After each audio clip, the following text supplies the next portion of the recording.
Hi guys! Ito pong Gamidigs Vlog. Nagbabahagi tayo ng mga video tutorial tungkol sa pagre-repack ng mga gummy candy, manipis crackers, sampalok, lily sweet beans, at iba pang mga kot-kotin. Guys, kung nahihirapan kayo kung paano mag-repack ng mga kot-kotin tulad ng mga gummy candy o iba pang mga kot-kotin, panoorin nyo itong video natin para masundan nyo at alam nyo kung paano repakin at kumita dito sa mga gummy candy or anumang mga kot-kotin.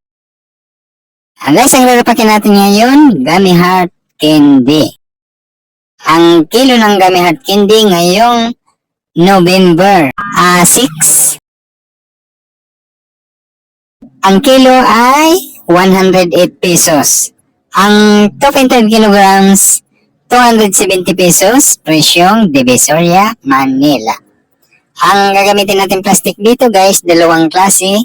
Isang 5x7 na pang 20 pesos at isang 3x4 na pang 5 pesos. Itong unang repack natin, ang gagamitin natin plastic, 5x7. 19 piraso na gummy heart candy, pang 20 pesos guys ang ating bintahan lang. Or depende sa inyo guys kung magkano inyong mga puhunan sa inyong mga lugar. Kayo nang bahala mag-presyo at kung magkano inyong gustong tubo or kita. Ayan. So, tingnan nyo lang kung paano natin nire-repack itong gummy candy. Ayan. Gumawa muna tayo ng 10 balot na pang 20 pesos at ang sobra ay gagawin nating pang 5 peso para sa lahat ng kababayan natin ay kayang bilhin ang ganitong mga presyo, di ba? 5 pesos at saka 20 pesos. O, ganun lang ang pwede nyo gawin kagaya ng ginagawa natin para kumita tayo ng malaki. Yan. O, di ba? Napaka-simpleng gawin lang. Walang kahirap-hirap. O, yan guys, bago ninyo naman ito i-sell, pwede nyong bilangin muna bago kung magkano yung mga punan at kung magkano inyong gustong tubo. Yan. O, yan ang ginagawa ko. Binibilang ko muna bago ko i-sell. Kaya, pwede kong bawasan or dagdagan o sa presyo ako mag-adjust. O, ganun lang ang ating gagawin dyan para maging maganda ang kita natin sa pang-araw-araw. Ayan, kung mga baguhan lang kayo guys, pwede nyo itong panoorin nating video at makakatulong ito sa inyo. Ayan, ang pagbibili nito guys, nitong mga kot-kotin, ng mga gummy candy, o anong mga kot-kotin, kadalasan ito nasa mga palengke ang mga pwesto. Oo, mas maganda mamili sa palengke guys kasi mas mura ang puhunan natin. Ayan, doon sa mga nag-wholesale price, doon kayo bibili.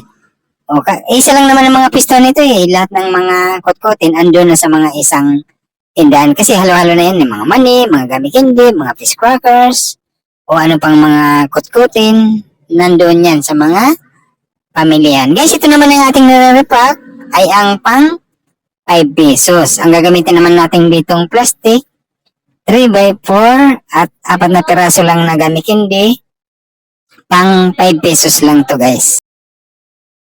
At ganyan lang ang gagawin ninyo guys kaya ang pagre-repack natin ito.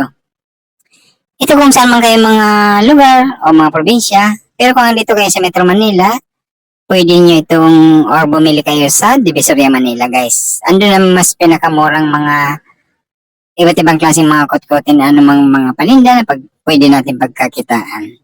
Yan, pagbibili kayo guys sa mga pamilihan ng mga kot-kotin, isabay nyo na ang pagbibili ng mga plastic na inyong pagbabalutan para, kasi mahirap yan hanapin guys itong plastic na to. O hindi yan basta-basta nahanap kung saan lang mga tindahan. Kadalasan ito sa mga palengke at hanapin nyo yung mga medyo makapal na mga plastic yan. Kaya yan ang ginagamit natin kasi kailangan na makapal, ginagamitan natin ng sealer. Yan, kailangan may sealer kayo guys kung magtitinda kayo. Hindi naman gano'ng kamahalan yung mga sealer na yan kasi mas maganda tingnan at presentable kung nakasealed sa mga sealer.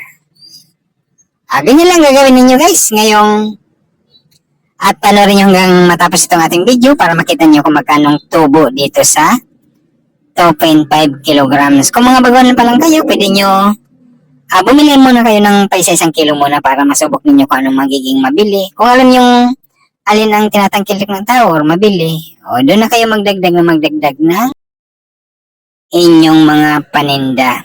Ganun lang kung hindi naman sa tingin nyo, hindi mabili itong mga ganitong isang produkto, huwag nyo subibilin sa susunod. O marami naman tayong pwedeng pagpilian na paninda na magiging mabili sa ating mga kababayan. Ganun lang ito lang ang mga tips natin guys. At napakasimple lang. Ngunit malaking tulong to sa atin. Ito, mabili itong mga kagandahan ng mga ganitong mga kutkutin, mga gamit hindi, o anumang mga kutkutin na mga binibidyo natin. Mabili ito guys sa ating mga kababayan. O mabibili lang nila ng napakababang presyo. O 5 piso, at saka 20 pesos. Depende sa inyong lugar kung magkano inyong gustong bintahan. Kayo nang bahala presyo kung magkano gusto nyong kita or tobo. Yan, ito guys, ang pag-display natin nito, mas maganda kung may mga pwesto kayo, huwag nyong lalagyan ng screen.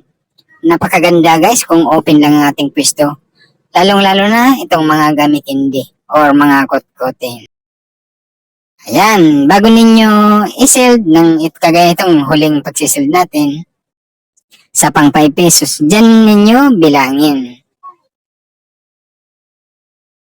Mas maganda guys kung ang inyong pagre-repack ay mas mababa lang ang mga presyo.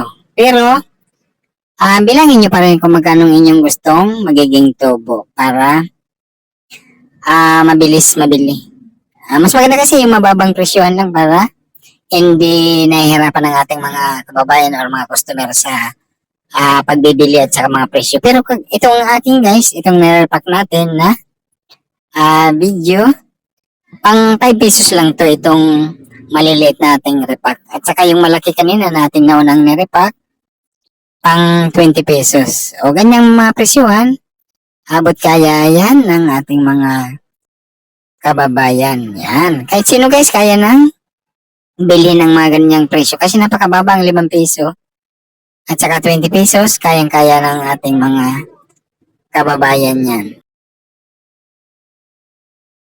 Yan guys, napakasimple lang ito repakin. Ang kagandahan nito, bibili lang tayo ng mga kutkutin, kahit anong mga gamit hindi, or anong mga kutkutin, at i-repack lang natin yan. Pag i-display natin yan, mabibili yan guys. Kaya lang itong mga gamit hindi, mabili ito sa ating mga bata, kahit mga matatanda bumibili nito. Kaya, madali ito natin maitinda or maibenta. Ganyan ang pagdi-display natin nito guys. Mamaya papakita ko sa inyo kung paano ko ito nilalagay or dinidisplay sa karton. At saka yung pang 20 pesos naman natin ay sinabit lang natin sa alambre. Ayan, ganun lang kadali. Isabit mo sa alambre at saka isabit mo sa mga bintana or mga pwede nating pag-displayhan. Pag nakita yan ng ating mga kabayan, bibilhin yan. Yan, ganun lang ang dito guys. Kaya hindi ito mahirap maibenta ang mga ganitong mga kotkotin. Lalong-lalo kung mayroon kang mga tinda ng mga sampalok, may mga dilis, pop beans, mga iba't ibang klaseng mga mani, may mga donuts, yan ang mga mabibili. Mga krupik, mga fish crackers, macaroni crackers, yan. Nire-repack lang natin yan guys. Kagaya ng mga fish cracker guys, nire-repack ko lang yan. Tapos, kaya madali natin maibenta. Yan, napakaganda yung mga ganyang mga klaseng mga kotkotin na mabibili lang natin sa mga palengke. Diba? Gagamitin nyo lang ng gloves para madali ninyo may-repack. Yan ang ating pagsisell dito sa Gummy Candy. Medyo pinipiga ko siya ng dahan-dahan guys. Para wala siyang hangin at para siyang nakabag. Yan, ganyan lang natin. At saka ito na guys. Bibilangin muna natin kung magkano ang ating tutubuin dito sa nirepack nating 2 kilot kalahati. Yan, isang bag na yan guys. Ang timbang na yan, 2.5 kilograms or 2 kilot kalahati. 270 ang ating bili dyan sa ganyang isang bag.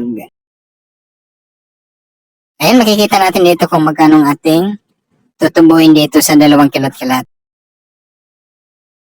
Yan, para meron kayong mga idea guys kung magkano makitaan dito sa mga gummy candy. O, diba? Ito guys, nasa palengke lang natin naman ito mabibili. At saka, napakadali lang repakin. O, hindi ka na magluluto. Pag na-repack mo yan, i-display mo yan. Ako, pag nakita yan ng ating mga kaubayan, bibilhin yan. O, diba? Napakadali lang kumita dito sa mga gamit candy. At yan guys, ang ating na-repack, naging 690 pesos ang na-repack natin pag nabenta natin yun minus po ng 270. O, diba? Meron tayong 400 plus na tubo.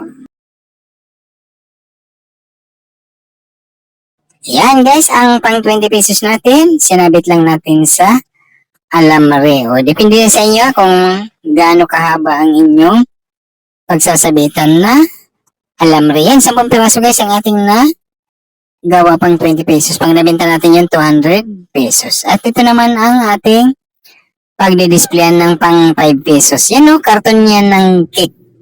O, yung mga nabibili nating mga cake sa pag mga birthday, yan yung karton na yan guys. Gupitin nyo lang.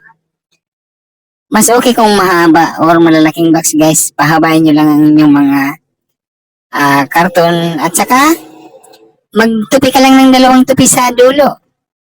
At saka staplerin mo.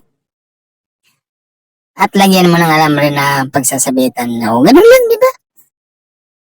Napakadali lang gawin. At saka, pag na-display na yan guys, magiging ganito na yung kanyang itsura. Yan o. Pag dinikit ang display, maganda tingnan. Guys, pag nag-stapler kayo, magkabilang gilid lang ha. Yan o, tingnan nyo kung paano ko ni-stapler. Para maganda tingnan at maraming may lalagay natin. Importante guys, itong karton na to, huwag niyong ipapaputol o ipapapunit sa mga customer natin. Kasi maraming beses pa natin yan magagamit yan. O, lilinasin lang yung mga stapler na nakalagay dyan. Halimbawa, nabilhan na yung mga stapler na nandyan. O, tanggalin nyo lang. At saka, sabit nyo na uli yung mga nirepack ninyo. O, di ba gano'n lang kasimple? Importante, huwag nyo ipapaputol yung mga karton na yan kasi maraming beses pa natin yan magagamit. O, di ba? Napaka-simpleng gawin lang. Itong mga pagre-repack ng iba't ibang klaseng mga kot-kotin dito sa ating channel guys. Yan guys ha. Kung magustuhan nyo magandang klaseng video, gawin nyo rin. Guys, nagpapasalamat tayo sa lahat ng mga subscribers at lahat ng mga viewers ng Gabilix Vlog. Thank you guys. Kung magustuhan nyo mga ganitong klaseng video, pwede nyo i-like, i-share at i-subscribe para maging updated kayo lagi sa lahat ng mga video natin. Thank you guys. Bye.